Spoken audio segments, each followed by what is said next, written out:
Hello అండి, welcome back to my channel Vaishnavi's వంటిల్లు. Last weekend నేను ఒక రైస్ బౌల్ చేశాను. అది మా ఆయనకి చాలా బాగా నచ్చింది.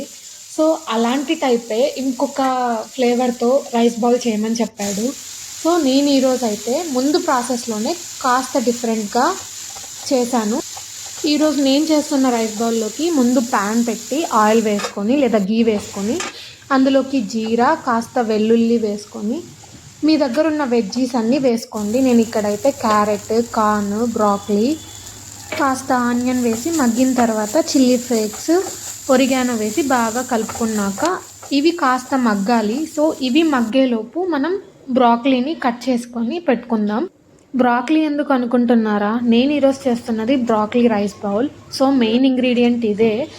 మీరు బ్రాకలీని ఇలా కట్ చేసుకొని హాట్ వాటర్లో సాల్ట్ వేసి బ్రాకలీని హాట్ వాటర్లో వేసేసి 1 మినిట్ అలా ఉంచి ఒక మిక్సర్ జార్లోకి మొత్తం బ్రాకలీని షిఫ్ట్ చేసుకొని అందులోకి కట్ చేసుకున్న పన్నీరు ఒక 4 పీసెస్ ఆర్ 5 పీసెస్ వేసుకొని దానిలోకే కాస్త వెల్లుల్లి, ఉప్పు, పచ్చిమిర్చి వేసుకోండి. వెల్లుల్లి ఒక 5 నుంచి 6 దాకా వేసుకోండి. పచ్చిమిర్చి ఒక 3 నుంచి 4 దాకా వేసుకొని సాల్ట్ వేసుకొని ఇలా నున్నటి పేస్ట్ లాగా చేసి పెట్టుకోండి. తర్వాత వెజ్జీస్ అన్నీ మగ్గిపోయి ఉంటాయి కదా, అందులోకి గ్రైండ్ చేసి పెట్టుకున్న పేస్ట్ని వేసేసి బాగా మిక్స్ చేయండి. ఇలా మిక్స్ చేసుకున్న తర్వాత అందులోకి మీరు తగినన్ని వాటర్ పోసుకోండి. ఇక్కడ కొంచెం వాటర్ ఎక్కువే వేసాను, ఎందుకంటే ఉడికే కొద్దీ అది కాస్త చిక్కబడుతుంది. చూడండి, ఇలా చిక్కబడి వాటర్ బబుల్స్ అన్నీ పైకి వచ్చినప్పుడు ఇందులోకి మీరు కొత్తిమీర చల్లుకొని ఒరిగానో చల్లుకొని స్టవ్ ఆపేసుకుంటే గ్రేవీ రెడీ అయిపోతుంది. ఈ గ్రేవీని మీరు ఒక బౌల్లోకి తీసేసుకొని మళ్ళీ స్టవ్ మీద ప్యాన్ పెట్టి ఇప్పుడు హెర్బ్ రైస్ కోసం ప్రిపేర్ చేస్తున్నాను నేను ఇక్కడ.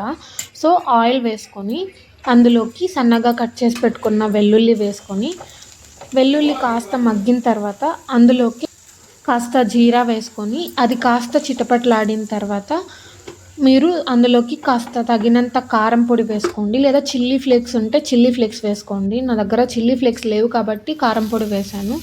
కాస్త సాల్ట్, కొత్తిమీర వేసుకొని నేను ఇక్కడ ఒరిగానో వేసాను, బట్ అది వీడియో స్కిప్ అయింది, సో నేను ఇక్కడ చూపిలేదు. సో ఒరిగానో వేసుకొని రైస్ ప్రిపేర్ చేసి పెట్టుకుని ఉంటాం కదా, ఆ రైస్ వేసేసి బాగా మిక్స్ చేసేసి లాస్ట్లో కొంచెం కొత్తిమీర చల్లుకుంటే హెర్బ్ రైస్ రెడీ అవుతుంది. దీన్ని ఒక ప్లేట్లోకి ఫస్ట్ హెర్బ్ రైస్ సర్వ్ చేసుకొని కర్రీ సర్వ్ చేసుకుంటే బ్రాకలీ రైస్ బౌల్ రెడీ అవుతుంది. ఈ వీడియో మీకు నచ్చినట్లయితే please do like, share and subscribe. Thanks for watching.